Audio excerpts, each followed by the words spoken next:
Oi, sabe quem sou? Pelos meus olhos, você se conecta ao mundo, vibra, se emociona, fica indignado. Eu sou a audaciosa câmera de TV e desta vez vou te guiar numa viagem cheia de surpresas. Pé na estrada. Vamos conhecer os museus brasileiros. Hoje vamos conhecer o Museu do Ouro, que fica no estado de Minas Gerais, na cidade de Sabará. E no princípio, era o ouro.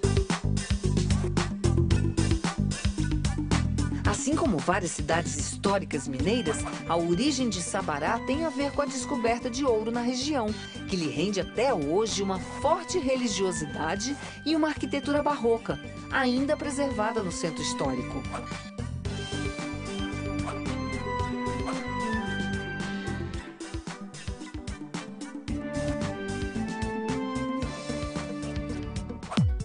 As igrejas de Sabará representam muito do barroco mineiro.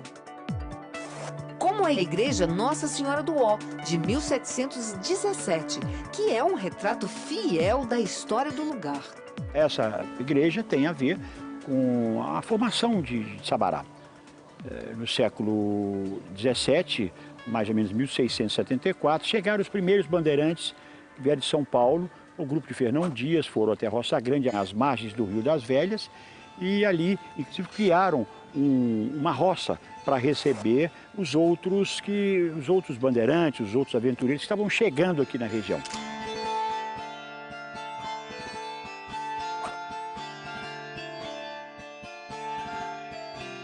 Em 1674, eles deram notícia para a coroa portuguesa que havia muito ouro aqui, em abundância.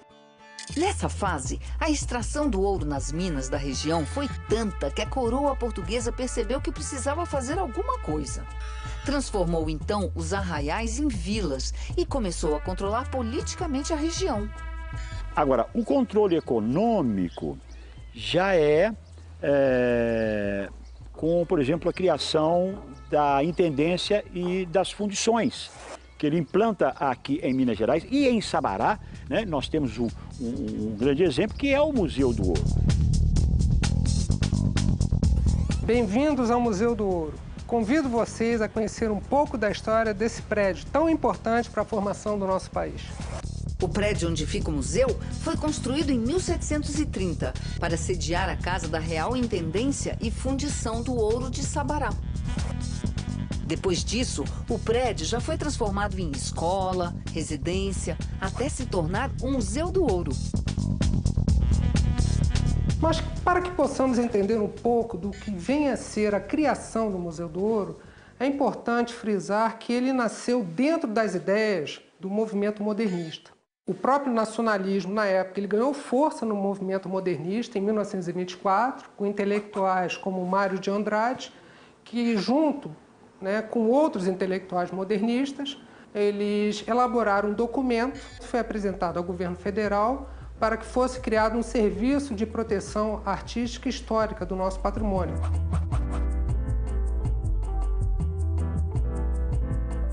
O Museu do Ouro foi criado por um decreto-lei do presidente Getúlio Vargas, em abril de 1945, e inaugurado um ano depois.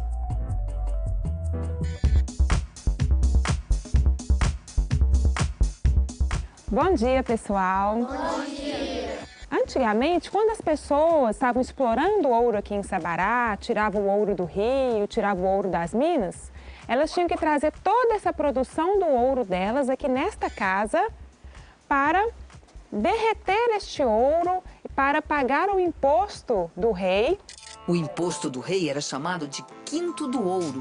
Significava que 20% de todo o ouro descoberto em terras brasileiras seguia diretamente para Portugal. A primeira operação que era feita era pesar quanto de ouro ele conseguiu encontrar, quanto de ouro ele trouxe. Então era pesado. Utilizava uma balança como essa para pesar. Anotava esse valor e logo já se retirava a parte que era devida para a coroa portuguesa. O restante era colocado em potes como esse que vocês estão vendo aqui. Esse pote chama cadinho. Era colocado aqui dentro desse pote para poder levar ao fogo. Levava num forno, na época, numa forja. e era derretido. Depois que ele estava líquido, virava numa forminha, como essa que vocês estão vendo aqui embaixo. E depois que secava, já tínhamos então a barrinha de ouro. Essa prensa é a peça mais antiga do museu. Foi fabricada em Portugal em 1670. E ela que carimbava a barrinha do ouro. Então a barrinha ela ficava assim lisa, né, quando ela acabava de ficar pronta. Mas para o minerador levar essa barrinha embora e utilizar ela como dinheiro, né, ela precisava receber algumas inscrições, algumas marcas, para mostrar que essa barrinha esteve aqui, que o ouro passou pela casa de fundição e que o imposto foi recolhido. Colocava o carimbo aqui, com essa marca da coroa, que vocês estão vendo, e girava a prensa para poder marcar a barrinha do ouro. Sabará, no século XVIII, ela teve um dos maiores centros de produção de ourivesaria da colônia. Aqui alguns instrumentos, né, e moldes ligados à prática de ourivesaria.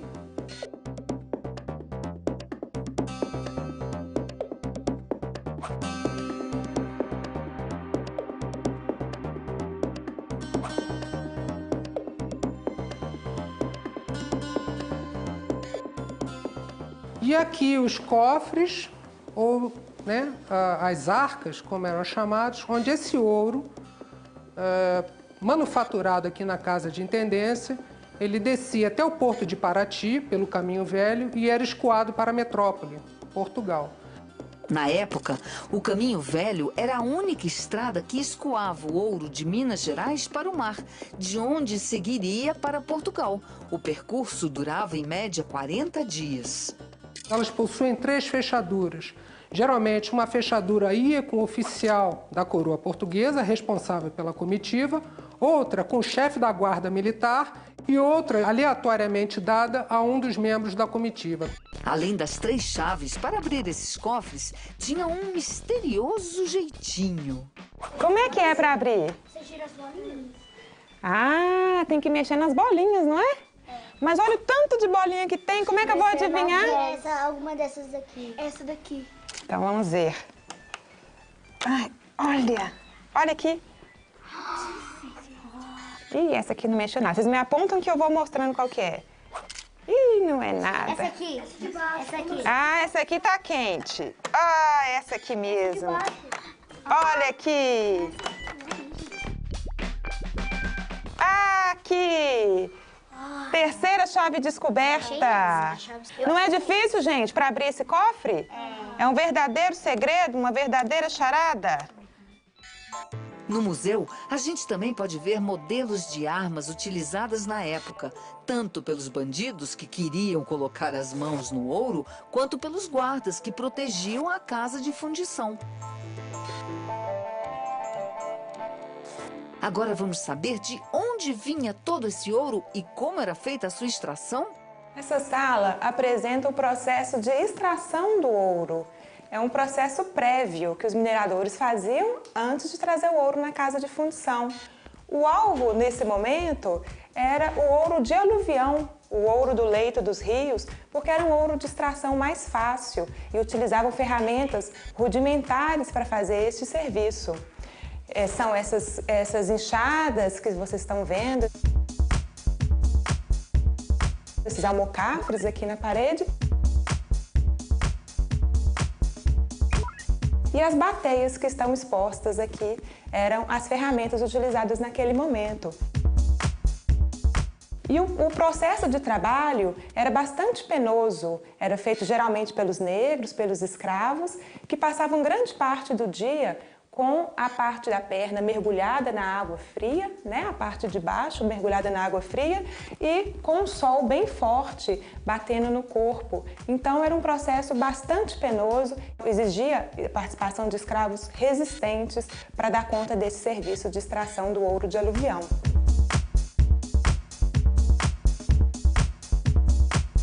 Aquele ouro de aluvião que era tirado no leito dos rios, ele, no final do século XVIII, já estava exaurido. O rio já estava todo revirado e o ouro já estava se esgotando. Então, No século XIX, alguns estudiosos sustentam que houve um outro ciclo do ouro em Minas Gerais. Dessa vez, ele era organizado pelos ingleses, agora buscando ouro nas minas, no interior das montanhas, cavando túneis e desenvolvendo para isso outras tecnologias um pouco mais avançadas. Aqui nós temos exemplos de minerais, aqui são satélites do ouro, são minérios indicando que tem ouro próximo. Do lado de cá nós temos satélites, exemplares também de satélites de diamante. E aqui a gente tem um minério que tem o ouro incrustado nele, esse ouro em pó que precisava ser extraído. Então a gente vê como era difícil o processo de extração. Era preciso triturar todo um minério como esse para tirar uma quantidade de ouro que às vezes era menor do que esse pouquinho que a gente vê aqui, esse ouro em pó na bateia. Para se ter uma ideia, era preciso quebrar 1 tonelada de rocha para extrair 12 gramas de ouro. Essa maquete é da década de 40 e ela indica para nós o funcionamento de uma mina, de uma das minas explorada pelos ingleses. Essa mina tem quilômetros de profundidade e era utilizada para se seguir o veio extraindo o minério de ouro. Nós temos aqui os cortes feitos nas encostas para a extração do ouro, mostrando o serviço do tabuleiro, né, que era a exploração feita nas margens do rio, depois que aquela exploração do leito já havia sido reduzida. E nós temos aqui o engenho mecânico que foi produzido pelo Barão de Aichweg. É um engenheiro alemão que foi contratado pelo rei de Portugal para fazer um estudo no início do século XIX dessa redução do rendimento do metal aurífero para a coroa de Portugal. Então, concluindo que realmente já estavam se esgotando as jazidas, o Aichweg produziu esse engenho para facilitar a extração do ouro nas rochas, né, do ouro que ainda existia. Esse engenho era movido então à água e facilitou um pouco o trabalho também, que antes era feito pelo braço escravo. Então, esse engenho ficava geralmente na encosta de um morro. E aqui no quintal do museu nós temos um exemplar. A força dos pilões, movidos pela água, conseguiam quebrar mais facilmente grandes rochas que continham ouro.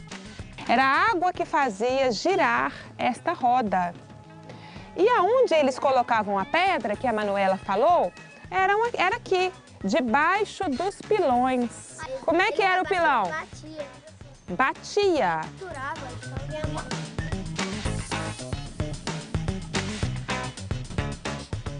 Essa roda ela não ficava aqui nesse prédio, ela ficava perto da montanha, onde tinha uma água, uma queda d'água, e a água fazia girar.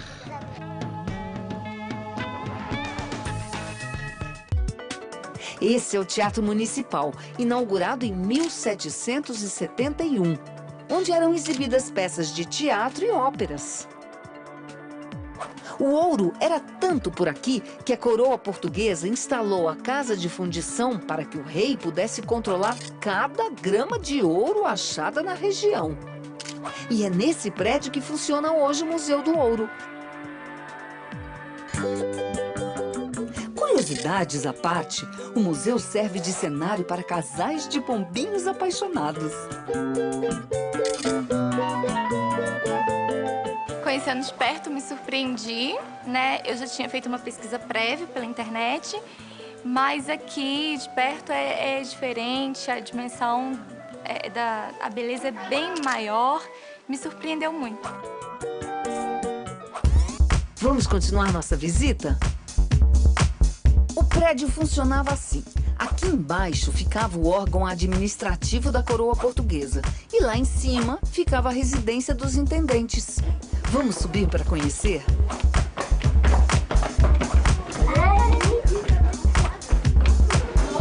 Olha a casa dele, que chique!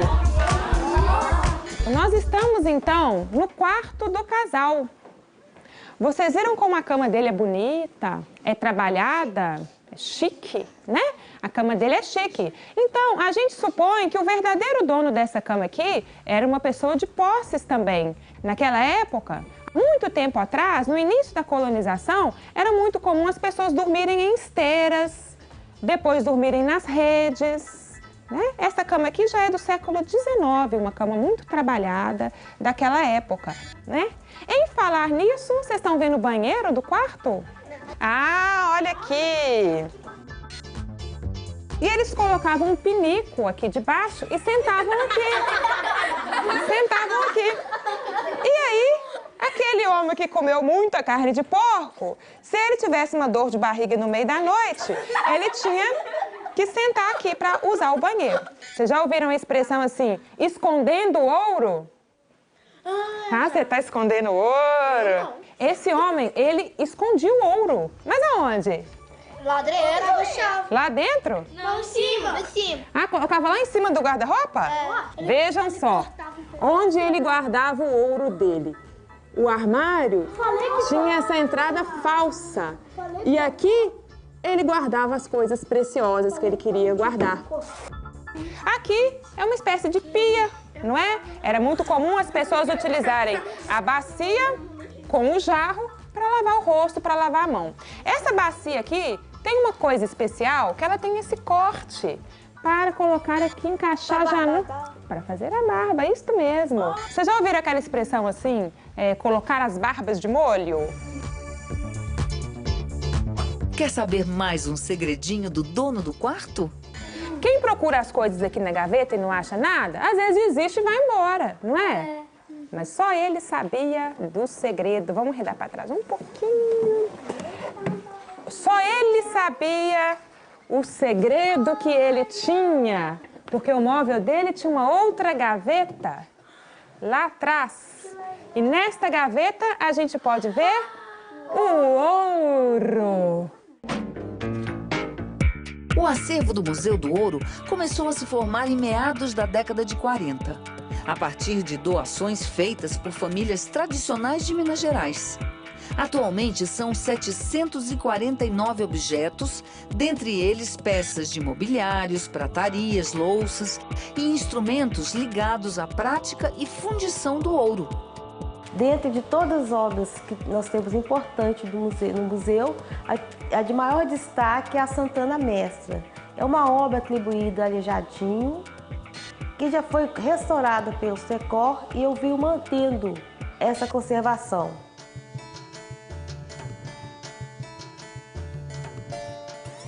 Dentro do trabalho de conservação está o trabalho preventivo do acervo do museu. Esse trabalho preventivo consiste não só em restaurar, mas de preservar as peças. Se solta um pedacinho, a gente cola. A parte de limpeza, que significa higienização. Se tem cupim, a gente imuniza. E dentro desses trabalhos de prevenção que eu fiz a restauração de São Jorge, que é uma imagem da Igreja Santa Rita, que foi demolida e hoje ela está sob a guarda do museu. A restauração dessa peça pode ser chamada de ilusionismo, porque são aplicados micropontos coloridos na parte dourada, que dão a impressão de ouro para quem olha. Pura ilusão. Essa sala representa o escritório do intendente, com móveis, a caneta bico de pena, o candeeiro para iluminar a sala e guarda também outra curiosidade. Aqui na parte de cima, nós temos um pequeno baú com 3 chaves. Segundo o regimento do rei de Portugal para as casas de intendência e fundição, esse regimento foi escrito em 1751, ele determinava que as casas de fundição deveriam ter um pequeno baú como este aqui, com 3 chaves para acondicionar o movimento do ouro do dia. Então, todos os impostos que eram recolhidos no dia ficavam no baúzinho de 3 chaves. E ao final do dia, esse ouro aqui era transportado para um baú de 4 chaves. Então, possivelmente, esse hábito, esse costume, deu origem à expressão que a gente conhece, que é trancado a 7 chaves, porque o ouro ficava trancado a 7 chaves. Essa é a sala de visitas da residência do intendente. Essa sala, ela possui como característica o forro dos 4 continentes. No teto, dominando a cena, nós temos o brasão de armas do Reino de Portugal, que representa uma verdadeira alegoria do poder real.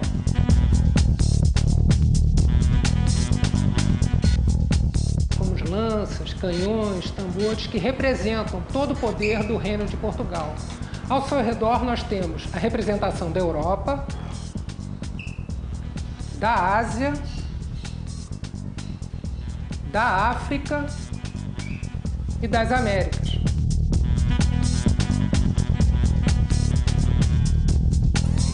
Nessa sala, nós procuramos fazer a ambientação de um quarto de donzela do século XVIII.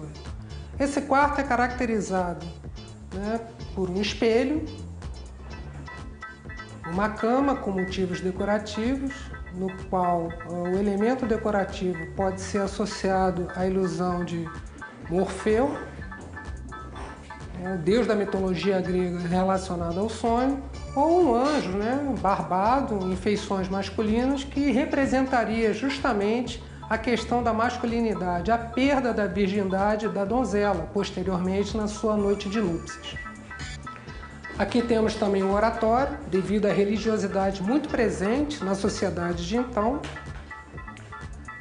A Roca de Fiar, porque mesmo sendo filha, sendo uma pessoa de uma família abastada, ela tinha que ter a iniciação em todas as prendas do lar, relacionada à questão de ser uma boa esposa para o seu marido, seus filhos. E aqui o baú, onde ela poderia guardar os seus pertences, as suas miudezas. A expressão golpe do baú vem daquela época, porque naquele período quem tinha o dote era a donzela. E quem se casava com ela, geralmente aplicava o golpe do baú. Adorei saber mais essa. Quando você chega dentro do Museu do Ouro, hoje de Sabará, nessa casa maravilhosa, você sente a atmosfera factual de que realmente o século XVIII está presente hoje no século XXI. Quanta coisa aprendemos hoje. Entender como funcionou o ciclo do ouro no Brasil nos ajuda a compreender melhor a história do nosso país. A nossa grande preocupação é justamente reaproximar a comunidade de Sabará do Museu do Ouro e provar para eles que o museu ele pertence a todos. Ele é um patrimônio nosso que deve ser preservado, valorizado e difundido para todos. Para saber mais informações sobre visitas e horários de funcionamentos do museu, entre no site museus.gov.br. Se preferir, pode anotar o endereço: Rua da Intendência, sem número, Centro de Sabará. Por hoje acabou, mas na semana que vem tem mais. Até o próximo museu, pessoal!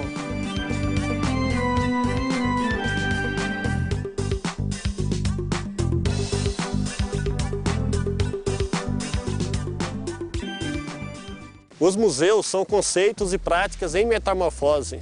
Os museus são casas que guardam e apresentam sonhos, sentimentos, pensamentos e intuições que ganham corpo através de imagens, cores, sons e formas. Os museus são pontes, portas e janelas que ligam e desligam mundos, tempos, culturas e pessoas diferentes.